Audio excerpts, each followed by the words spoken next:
10 ਨੂੰ शादी की 11 ਦਾ ਵਲੀਮਾ ਤੇ 12 ਦੀ ਰਾਤ खत्म कर ਦਿੱਤੀ मेरी बेटी। रेड करते हैं वहाँ पे पिस्टल दिखा के जाते हैं, गंदे गंदे इशारे। आज भी वो कॉल आई है, कहती वो पिस्टल दिखा के गए हैं। पूरा पूरा करके इकट्ठा किया, कर्जा लेके जो बनाए, जेज में उनका घर पड़ा, मैंने जेज भी नहीं।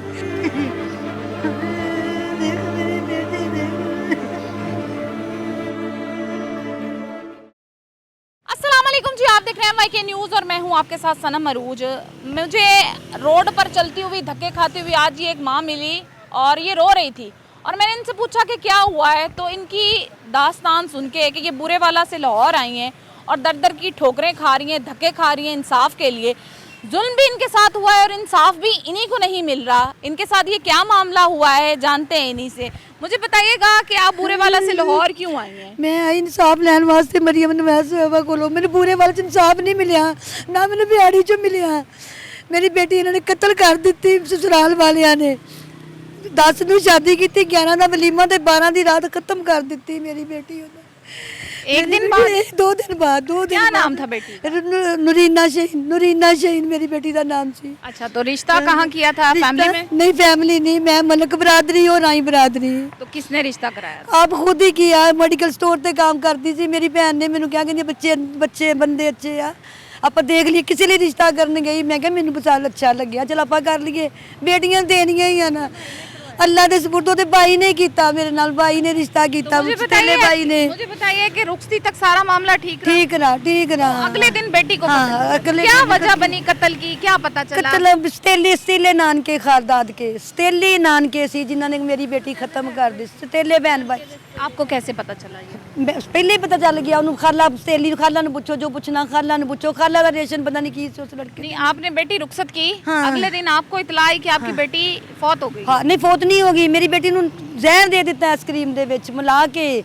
ਆਪ ਫਿਰ TH ਕੇ ਹਸਪਤਾਲ ਲੈ ਗਏ, ਜਾके ਨਲਬਲ ਲਗਵਾ ਦਿਆ ਮੇਰੀ ਬੇਟੀ ਨੂੰ। ਖਾਲਾ ਨੇ ਖੁਦ ਨਸ਼ੇ ਦਾ ਟੀਕਾ ਲਗਵਾ ਕੇ ਮੇਰੀ ਧੀ ਉੱਥੇ ਉਹਦਾ ਮਾਮੂ ਦਾ ਬੇਟਾ ਬੈਠਾ ਜਿਹਦੇ ਨਾਲ ਮੇਰੀ ਬੇਟੀ ਵਿਆਹੀ ਸੀ, ਮੁਬੀਨ ਮੁੰਡਾ ਨਾਮ ਲੜਕਾ, ਜਿਹਨੇ ਮੇਰੀ ਬੇਟੀ ਨੂੰ ਟੀਕਾ ਲਗਵਾ ਕੇ ਖਤਮ ਕਰ। ਮੈਂ ਗਈ, ਰੀਨਾ ਕੀ ਹੋਇਆ? ਰੀਨਾ ਕਹਿੰਦੀ ਮੰਮਾ ਜੀ ਥੋੜਾ ਕੋਈ ਮੰਮਾ ਜੀ। ਮੈਂ ਡਾਕਟਰ ਨੂੰ ਕਿਹਾ ਕਿ ਡਾਕਟਰ ਨੇ ਮੇਰੀ ਇੱਕ ਨਹੀਂ ਸੁਣੀ। ਉਹ ਔਰਤ ਮੇਰੀ ਵੀਡੀਓ ਬਣਾ ਰਹੀ, ਮੇਰੀ ਪਿੱਛੋਂ ਵੀਡੀਓ ਕਾਲਾਂ ਬਣਾ ਰਹੀ है। आप ही जहर दे गए, आप ही साड़ी वीडियो बना रही। अभी ये मापिया ने जो कुछ किया, इन्होंने मारी ससुराल वालिया ने मेरी धी कत्ल कर दी। तो मेरी धी कत्ल। ਤੁਸੀਂ ਨਹੀਂ ਪੁੱਛਿਆ? ਡਾਕਟਰ ਨੂੰ ਪੁੱਛਿਆ, ਡਾਕਟਰ ਨੂੰ ਕਿਹਾ ਵੀ ਮੇਰੀ ਬੇਟੀ ਨੂੰ ਕਿਉਂ ਇਸ ਤਰ੍ਹਾਂ ਹੋਇਆ। ਕਹਿੰਦਾ ਨਹੀਂ ਮਾਂ ਨੂੰ ਬੁਲਾ, ਜਦੋਂ ਫੌਤ ਹੋ ਗਈ ਆ ਕਹਿੰਦੀ ਮੈਂ ਹੀ ਮਾਂ ਵਾਂ। ਮੈਂ ਮਾਂ ਝੂਠ ਬੋਲਿਆ, ਕਹਿੰਦੀ ਮੈਂ ਮਾਂ ਵਾਂ ਤभी। ਡਾਕਟਰ ਕਹਿੰਦਾ ਤभी ਮੌਤ ਨਹੀਂ, ਬੱਚੀ ਦੀ ਤਾਂ ਪੋਸਟਮਾਰਟਮ ਬਣਦਾ ਵਾ। ਕਹਿੰਦੀ ਨਹੀਂ ਮੈਂ ਮਾਂ ਵਾਂ ਲਿਖ ਦੇ ਤੂੰ। ਇਹਨੂੰ ਹੈਜ਼ਾ ਹੋ ਗਿਆ, ਫੂਟਮਾਂਡ ਹੋ ਗਿਆ, ਇਹਨੂੰ ਹੈਜ਼ਾ ਅਟੈਕ ਹੋ ਗਿਆ। और आपको तब तक पता भी नहीं पता चलिया बेटे। नहीं, मैंने तो पता ही नहीं। जब बेटी बहुत होगी फिर तो मैंने पता ही नहीं। मेरी बेटी ਨੂੰ ਕਰ ਕੀ ਦਿੱਤਾ ਇਹਨਾਂ ਨੇ। और बेटे तो मैंने नींद नहीं लगी, जिस तरह मेरी नींद नहीं आ गई। हौसले से काम लें। अच्छा, मुझे बताइए उसके बाद आप बेटी को घर ले आए, उसकी मैयत? आप खुद छोड़ के ही ਕਹਿੰਦੀ ਲੈ ਜਾ ਮੈਨੂੰ। ਕਹਿੰਦੀ ਆਪ ਘਰ ਲੈ ਜਾ ਆਪਦੇ। ਮਾਮੂ ਸਤੇਲਾ, ਖਾਲਾ ਦਾ ਬੇਟਾ ਸਤੇਲਾ ਆਪੇ ਆਪਣੀ ਮੋਟਰਸਾਈਕਲ ਤੇ ਬਾਲੀ। ਬੇਟੀ ਦੱਸ ਵੀ ਨਾ ਸਕੇ ਵੀ ਇਹਨੂੰ ਖਵਾਇਆ ਕੀ ਗਿਆ ਵਾ। ਨਸ਼ੇ ਦਾ ਟੀਕਾ ਲਗਵਾਤਾ, ਬੇਟੀ ਬੇਹੋਸ਼ ਹੋ ਗਈ। ਮੰਮਾ ਮੈਂ ਸੌਣਾ ਸਿੱਟ ਕੇ ਚਲੀ ਗਈ। ਮੈਂ ਬੋਤਲ ਲੈਣ ਲੱਗ ਗਈ। ਮੈਂ ਘਰ ਆਈ ਤੇ ਪੱਖਾ ਬੰਦ ਤੇ ਬੱਤੀਆਂ ਬੁਝਾ ਕੇ ਚਲੀ ਗਈ। ਨਹੀਂ ਸੌਣ ਦਿਓ, ਰੀਨਾ ਨੂੰ ਸੌਣ ਦਿਓ। ਮੇਰੀ ਬੇਟੀ 2 ਘੰਟਿਆਂ ਬਾਅਦ ਅੱਲਾ ਨੂੰ ਪਿਆਰੀ ਹੋ ਗਈ। ਮੇਰੇ ਘਰ ਮੈਨੂੰ ਦੇ ਗਏ, ਕਹਿੰਦੇ ਤੂੰ ਲੈ ਜਾ ਆਪਣੇ ਘਰ। ਸਤੇਲੇ ਨਾਨਕੇ ਮੈਨੂੰ ਦੇ ਗਏ। ਜਦੋਂ ਤੁਸੀਂ ਕਾਰ ਲੈ ਕੇ ਆਏ ਹੋਸ਼ ਸੀ? ਹੋਸ਼ ਇੰਨੀ ਹੋਸ਼ ਨਹੀਂ ਸੀ। ਨੀਂਦ ਬੇਹੋਸ਼ੀ? ਹਾਂ, ਉਹ ਮੈਨੂੰ ਨਹੀਂ ਦਿੱਤੀ, ਆਪ ਪਾ ਕੇ ਗਈ।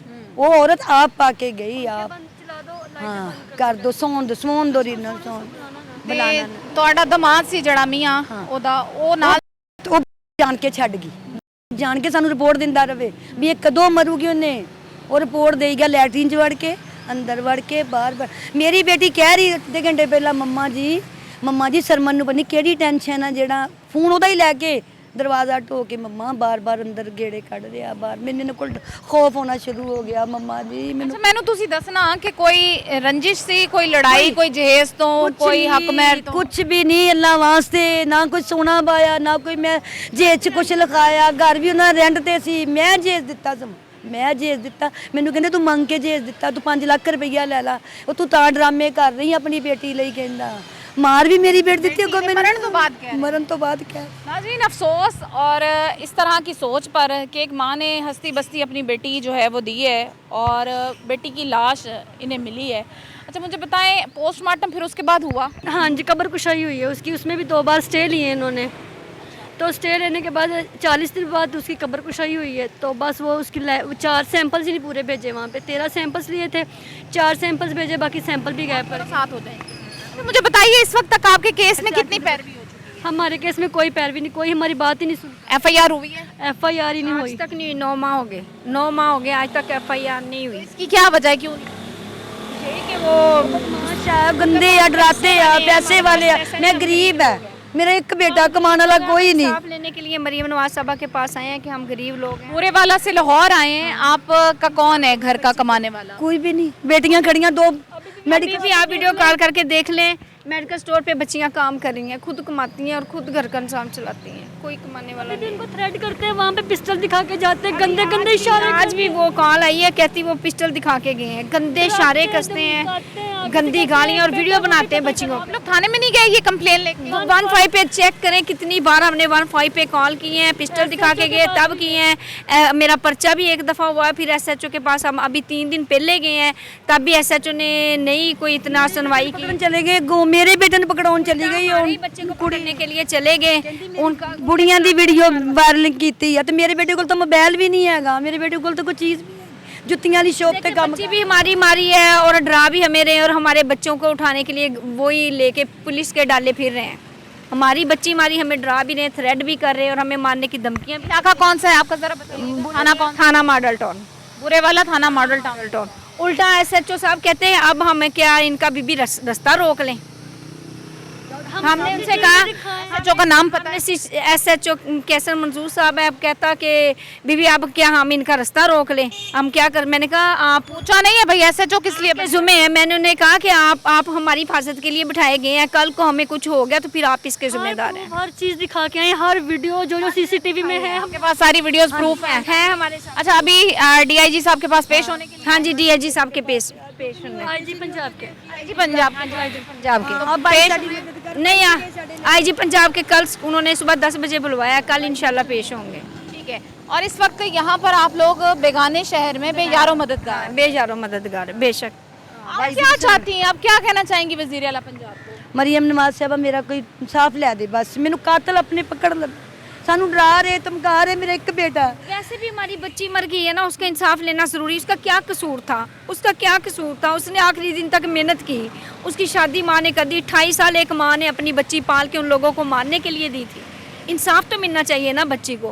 मरने वाली मर गई लेकिन हमें सब्र नहीं आ रहा क्योंकि उन्होंने मारा है, वो दंदनाते फिरे, उल्टा हमें धमकियाँ लगाते हैं। इंसाफ चाहिए हमें। मुझे बताएं कैसी बेटी थी आपकी? मेरी बेटी तेरे जैसी सी अल्लाह सदके जावा मेरी बेटी का इंसाफ मेरी बेटी का इंसाफ मेरे लिए सब्र मान 3रे नंबर वाली है। बड़ा बेटा है लाडलियां मैं तो पालियां ही बड़ियां लाडलियां सी बड़े बख्तां ना पालियां। आप क्या करती हैं?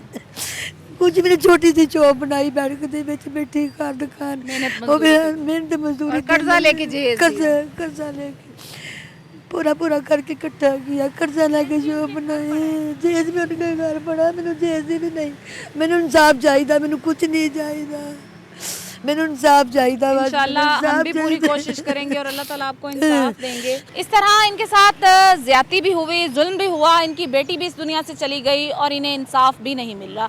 तो ऐसे केसेस के लिए भी, ऐसे लोगों के लिए भी कोई एक जगह, कोई एक थाना, कोई ऑफिस होना चाहिए जहाँ पर इनकी जैसे अब कोई सुनवाई नहीं हो रही तो ये अपनी सुनवाई करवा सके। तो हम बने इनकी आवाज़ और हमारी पूरी कोशिश है कि CM साहिबा ऐसी चीज़ों पर नोटिस लें और इन्हें जो है वो इंसाफ मिले, क्योंकि ये बुरे वाला से लाहौर इसी उम्मीद पर आई हैं कि ये भरोसा करती हैं अपने कानून नाफिज करने वाले इदारों पर, ये अपनी गवर्नमेंट पर, अपने मुल्क के कानून पर भरोसा करती हैं और ये पुर उम्मीद है कि इन्हें यहाँ से ज़रूर इंसाफ मिलेगा।